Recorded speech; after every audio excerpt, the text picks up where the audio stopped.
Hi everyone, before the presentation start, this is for educational use only. Our group is allowing our instructor, Mr. Roldan Ardinis, to use this as an educational material. Let me introduce the objective of our discussion. First is to examine the development of the global divide. The second is to understand the North and South divide. The third is to know the difference between Third World and Global South. And the last one is to define and analyze the Global South and differentiate the Global South from the Third World.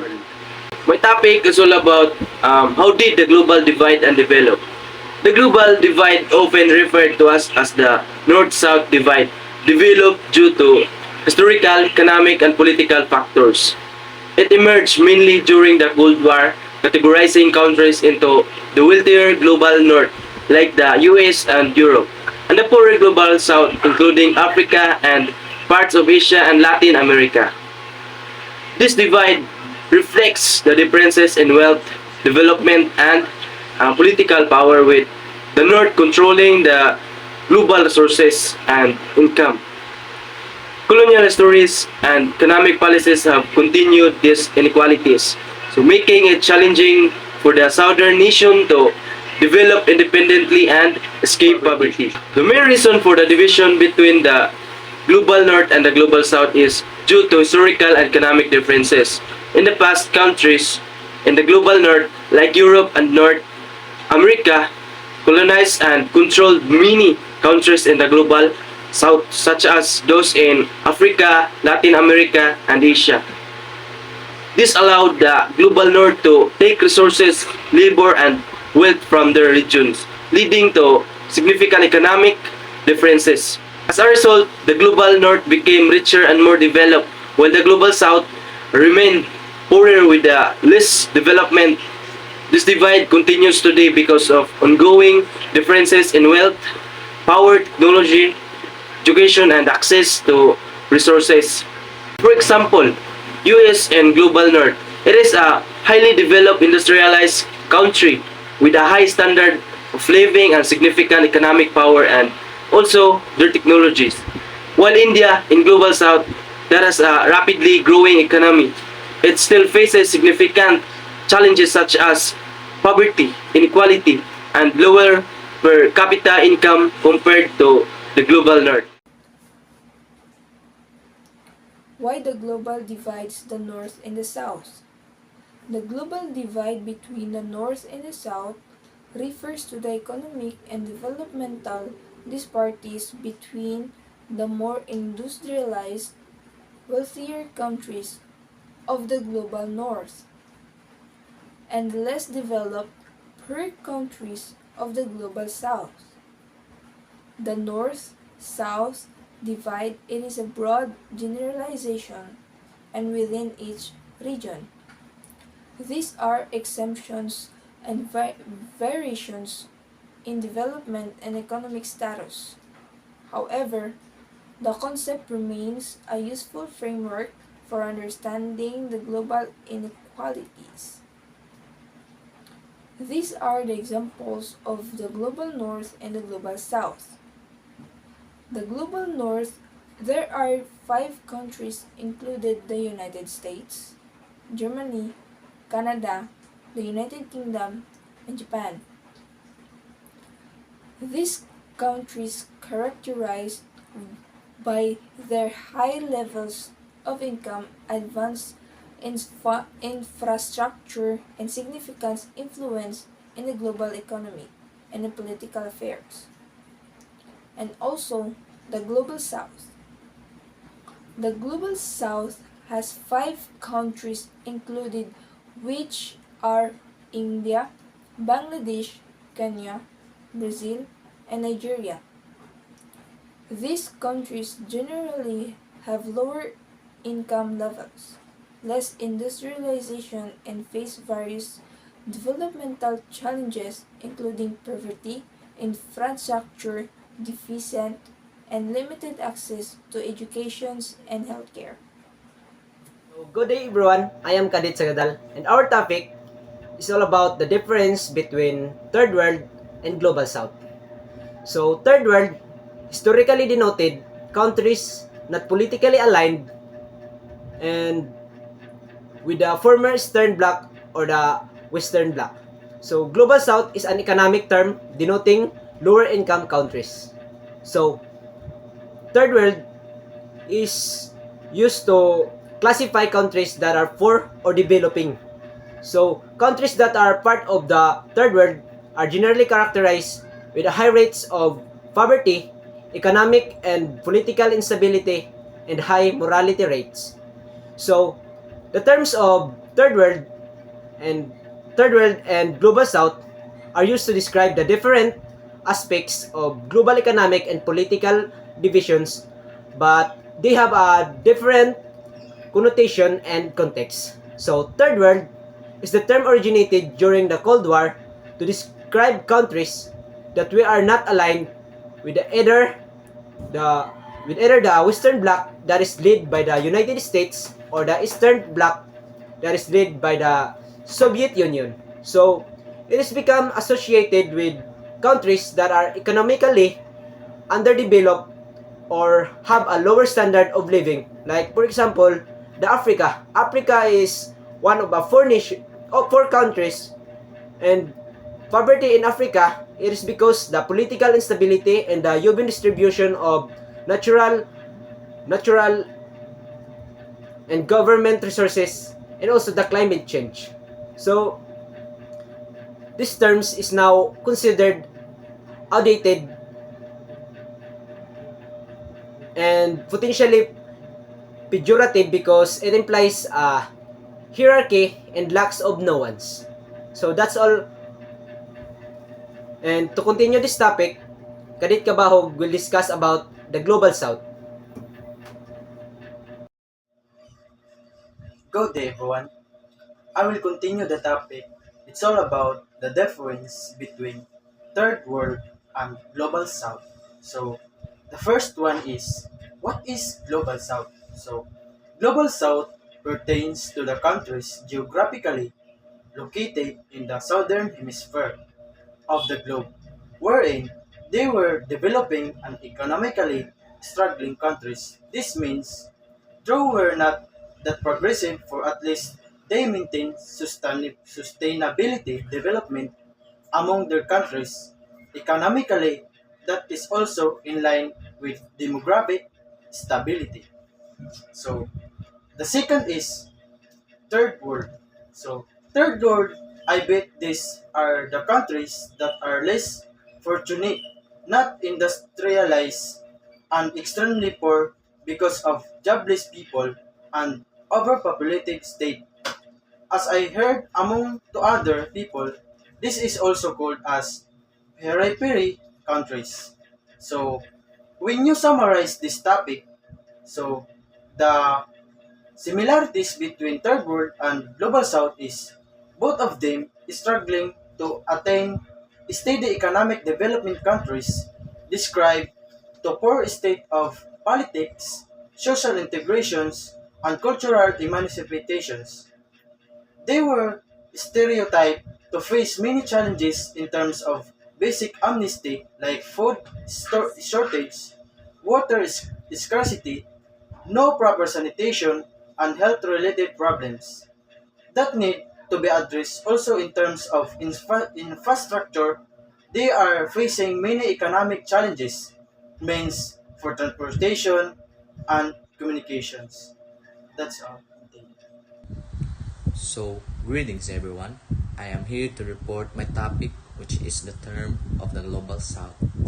The term of the Global South is used to describe a diverse group of countries primarily located in Africa, Latin America, Asia, and Oceania that are generally less economically developed compared to the wealthier nation of the global north, which includes the Europe, North America, and the parts of the East Asia.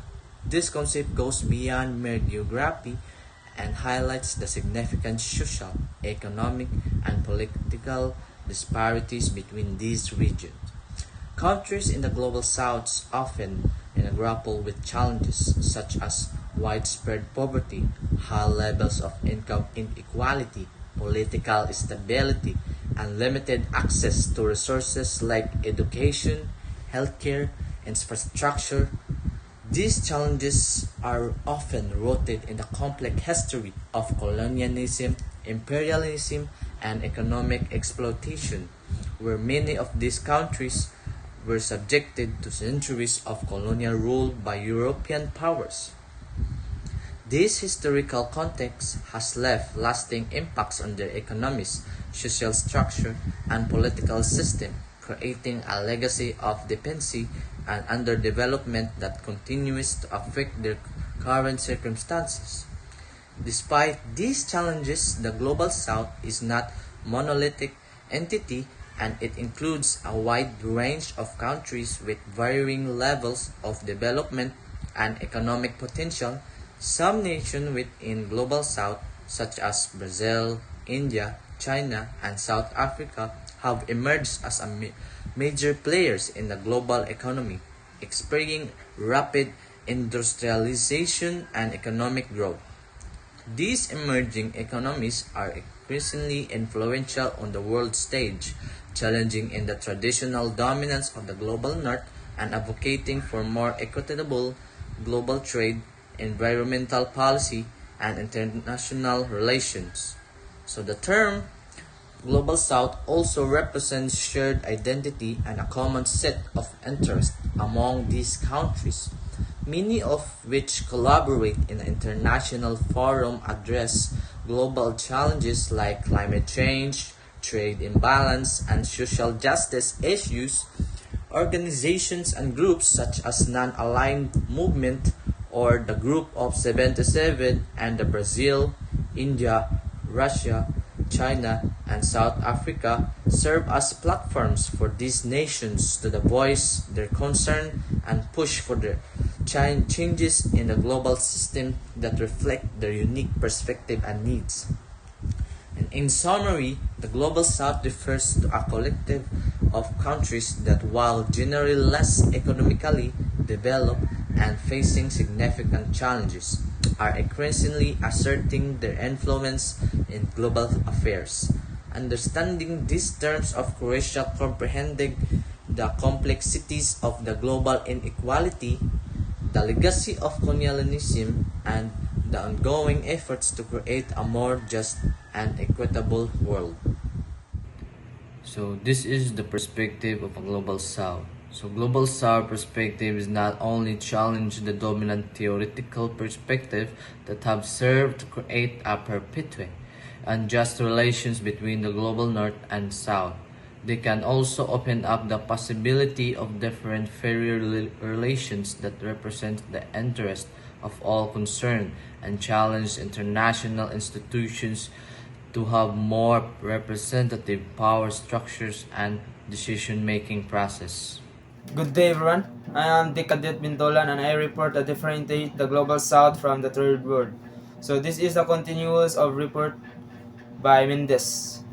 So they have three types I give the differentiate the Global South from the Third World. So the first is historical context. So Third World uh, originated during the Cold War, referring to countries not aligned with either the Western capitalist bloc or First World, or the Soviet Communist bloc or Second World.